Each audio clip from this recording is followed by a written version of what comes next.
Assalamualaikum warahmatullahi wabarakatuh. Halo teman-teman semuanya. Perkenalkan, kami dari kelompok 1. Di sini kami akan menjelaskan materi singkat tentang polemik kewargaan negara ganda.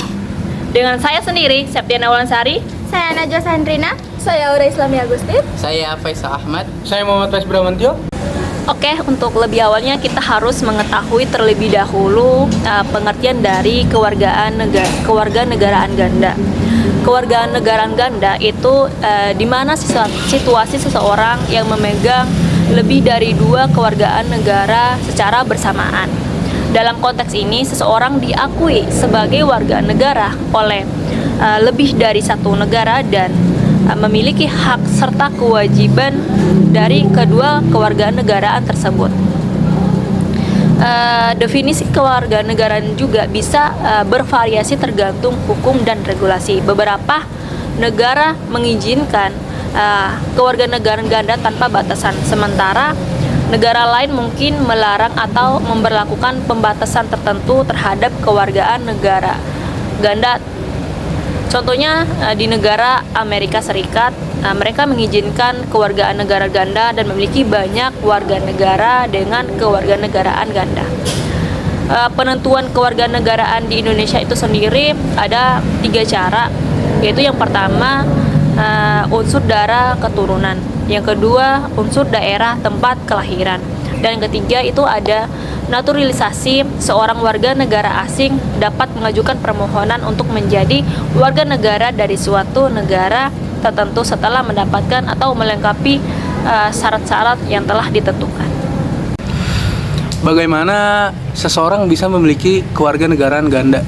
Seseorang bisa memiliki kewarganegaraan ganda melalui beberapa cara, tergantung pada hukum negara masing-masing. Pertama, ada pewarisan kewarganegaraan.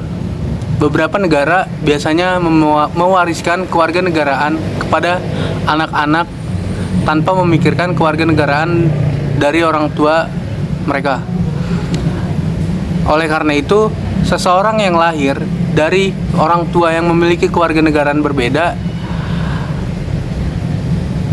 memiliki 2 kewarganegaraan secara otomatis. 2. Perkawinan dengan warga negara asing. Di sini dapat membawa seseorang memperoleh kewarganegaraan dari negara pasangan mereka. Beberapa negara memberikan kewarganegaraan otomatis kepada pasangan dari warga negara mereka. Adapun manfaat kewarganegaraan ganda, yang pertama hak dan perlindungan. Di sini individu dengan kewarganegaraan ganda dapat memperoleh hak dan perlindungan dari kedua negara. Yang kedua, ada peluang ekonomi. Kewarganegaraan ganda membuka ekonomi yang luas, seperti bekerja, berinvestasi, atau bisnis di kedua negara.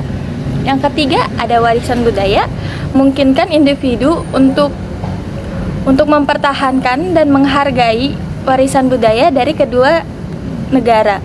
Yang terakhir atau yang keempat, ada keamanan dan stabilitas.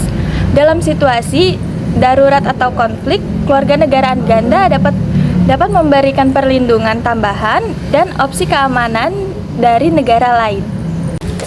Dalam kehidupan berwarganegaraan pasti memiliki tantangan dan risikonya. Apa sih tantangan dan risikonya? Risikonya yang pertama, kewarganegaraan ganda dapat menyebabkan konflik hukum, terutama jika 2 negara memiliki peraturan yang bertentangan, seperti dalam hal wajib militer, pajak, atau hak-hak politik.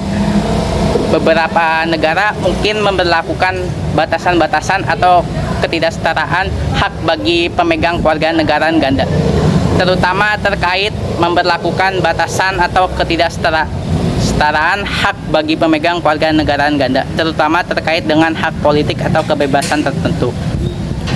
Apabila seseorang WNI memiliki kewarganegaraan lain, statusnya sebagai WNI maka akan gugur.